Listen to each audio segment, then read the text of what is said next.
Willkommen zum Retro Newsflash. Kurz und knackig. News aus der Szene vom C64 und Amiga. Für euch zusammengefasst jeden Samstag hier zum Reinschauen. Be there or be square. Wir kommen zum ersten Titel für heute, Amy Robot 2. Der User Tukinem hat das Commodore Amiga Spiel Amy Robot 2 veröffentlicht. Robo ist dabei ursprünglich ein Spiel für den 8-Bit Atari XL und XE und stammt aus den 80er Jahren. 1993 veröffentlichte LK Avalon eine Portierung des Spiels für den Commodore 64, die von dem Gymnasiasten Sebastian Nowak entwickelt wurde. Das Spiel bietet nicht nur neue Levels, insgesamt also 76 mit neuen Arten von Objekten, welche im Original nicht vorhanden sind, sondern auch neue Herausforderungen mit neuen Rätseln, sodass es sich für jeden, der sich an den Klassiker erinnert, frisch anfühlt. Es gibt auch Portierungen für verschiedene andere Plattformen. Dennoch ist es auf dem C64 relativ unbekannt. In diesem niedlichen Spiel musst du den kleinen Roboter Robo durch Planeten steuern, um eine vorgegebene Anzahl von Bolzen einzusammeln, die überall verstreut sind und dann eine Kapsel erreichen, die den Helden zum nächsten Planeten bringt. Auf seinem Weg muss Robo tödlichen Hindernissen ausweichen, zu denen bewegliche Kreaturen, Lasertürme und große Magneten gehören. Es können verschiedene Gegenstände gefunden werden, darunter Schlüssel, die Türen öffnen, Kugeln, die Feinde töten und unüberwindbare Trümmerwände zerstören, Kisten, die geschoben werden können, Bomben, die bei einem Schuss explodieren und Spiegel, die den Helden durch das Level teleportieren. Diese Fortsetzung besteht aus 50 Levels voller schwieriger, aber befriedigender Rätsel, die deine Fähigkeiten in Bezug auf Geschicklichkeit und strategisches Denken auf die Probe stellen. Die ersten 10 Levels wurden in einem Retro-Stil gebastelt, der sich auf die unvergessliche Version von Atari und Commodore 64 bezieht und dem Spiel eine einzigartige Atmosphäre verleihen. Ja, minimale Hardware zum Spielen ist ein Amiga 500 mit 1 MB schnellem RAM oder ein handelsüblicher Amiga 500 Plus oder 600. Eine von Fabry Amiga Vault erstellte WHD-Load-Version gibt es auch. Eine Boxed-Version gibt es bei K&A Plus zu kaufen. Wie lange die noch zu erwerben ist, kann man jetzt nicht sagen. Ich weiß auch nicht genau, wie hoch die Auflage war. Also wer hier vielleicht noch eine Boxed-Version ergattern möchte, der sollte unter Umständen schnell sein. Die Box wird dann aus Polen geliefert. Ja, ich habe das Spiel auch mal angezockt und finde es eigentlich ziemlich interessant und es hat mir jede Menge Spaß gemacht. Ich kann es also nur jedem empfehlen und ja, wünsche an der Stelle wie immer viel Spaß. Der zweite Titel für heute ist Connect. Connect ist ein klassisches Logikspiel. Das Spiel ist von Hashiwo Kagaro Logistikrätseln inspiriert. Chips werden auf einer Platine platziert und der Spieler muss Verbindungen zwischen ihnen herstellen. Die Regeln sind dabei wie folgt: Die Anzahl der ausgehenden oder eingehenden Verbindungen muss genau mit der Anzahl auf den Chips übereinstimmen. Die Verbindungen dürfen nicht kreuzen, um somit also ein zusammenhängendes Netz von Verbindungen aufzubauen. Es gibt eine Solo-, eine Koop- und Battle-Modus oder Battle-Mode-Modus, variable Größen des Boards, speicherbare Highscores, über 4 Milliarden spielbare Variationen inklusive Musik, wenn man eine MB hat, und es gibt zufällig generierte Spielbretter, die man auch ausdrucken kann, wenn man möchte, und dann mit dem Bleistift lösen kann. Systemvoraussetzungen sind PAL Amiga mit Kickstart 1.3, Minimum sind 512 KB Chip-RAM plus 512 KB RAM für die Musik. Es wird eine Harddisk unterstützt, Installer ist enthalten und WHD-Load wird auch unterstützt. Ein Installer ist hier auch enthalten. WinUAE ist ebenfalls kompatibel. Frank von Team Logical Byte schreibt: Hallo zusammen, es ist nun schon über 2 Jahre her, dass wir Connect veröffentlicht haben. In dieser Zeit haben wir viel Lob erhalten, was uns sehr gefreut hat. Die Spielgemeinschaft hat uns auch Verbesserungsvorschläge geschickt, die wir umgesetzt haben, sofern sie ins Konzept gepasst haben und das Spiel es technisch zuließ. Wie erwartet hat sich die Boxed-Version auch gut verkauft und die Käufe der digitalen Version waren zufriedenstellend.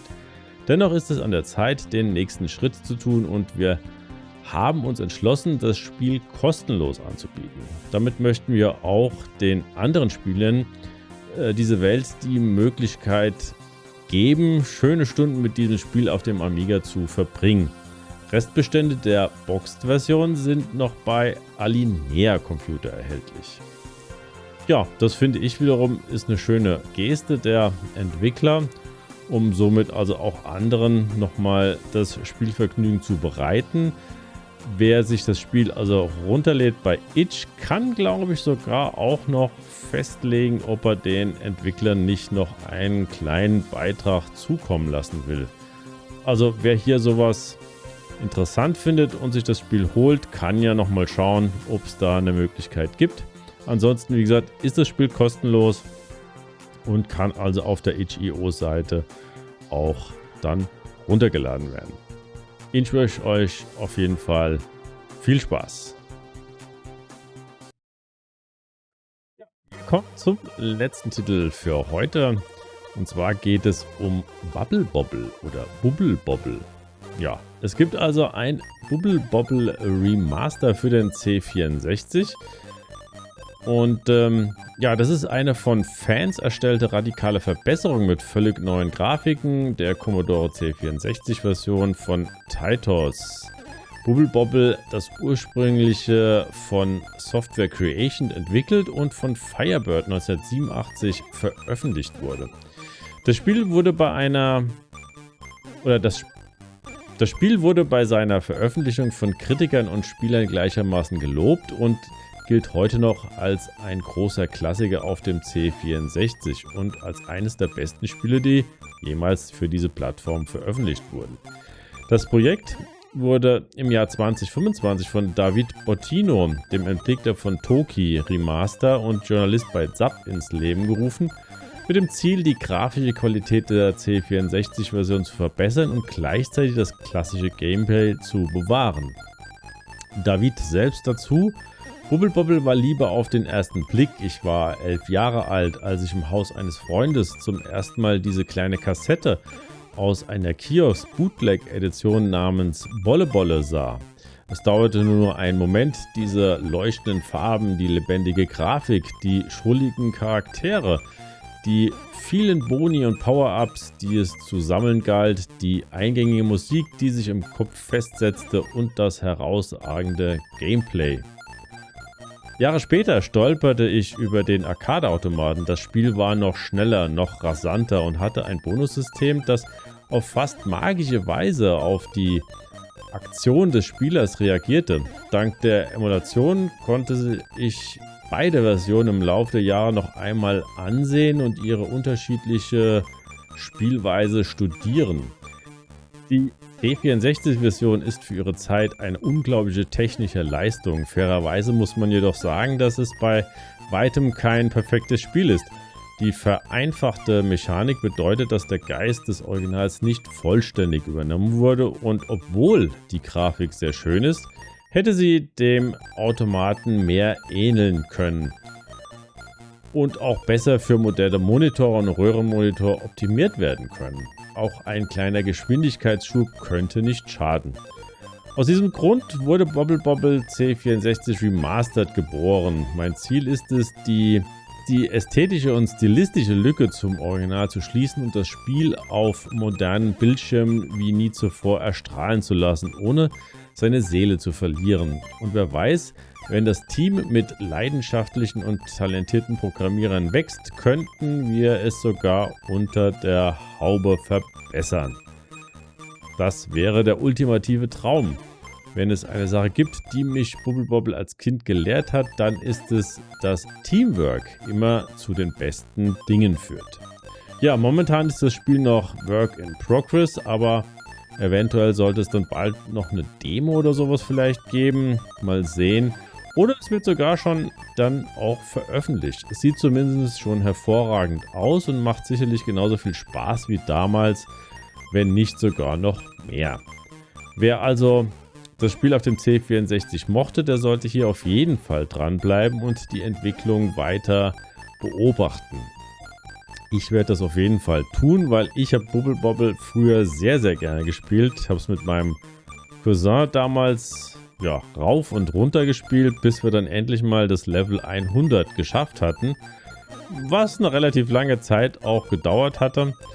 Aber ich würde auf jeden Fall sagen, wenn das Spiel als Remaster kommt und den ein oder anderen Kniff noch bereithält, dann ist das auf jeden Fall eine gute Sache. Und ich wünsche euch viel Spaß, wenn es dann rauskommt. Ja, das war dann der Retro Newsflash für heute. Ihr habt es gesehen, es waren jetzt nur noch 3 Spiele, die ich vorgestellt habe. Dabei werde ich es wahrscheinlich in der Zukunft auch erstmal belassen. Macht ja doch immer einiges an Arbeit, Recherche, Cut, wie auch immer. Da geht schon einige Zeit drauf und ich denke, 3 Titel pro Folge sind dann auch ausreichend. Ich hoffe, euch wieder hier updaten zu können mit den neuen Themen und hoffe, dass wir uns dann einfach beim nächsten Mal wiedersehen. Wer Lust und Laune hat, darf natürlich gerne den Kanal abonnieren und ansonsten bis zum nächsten Mal. Macht's gut. Ciao.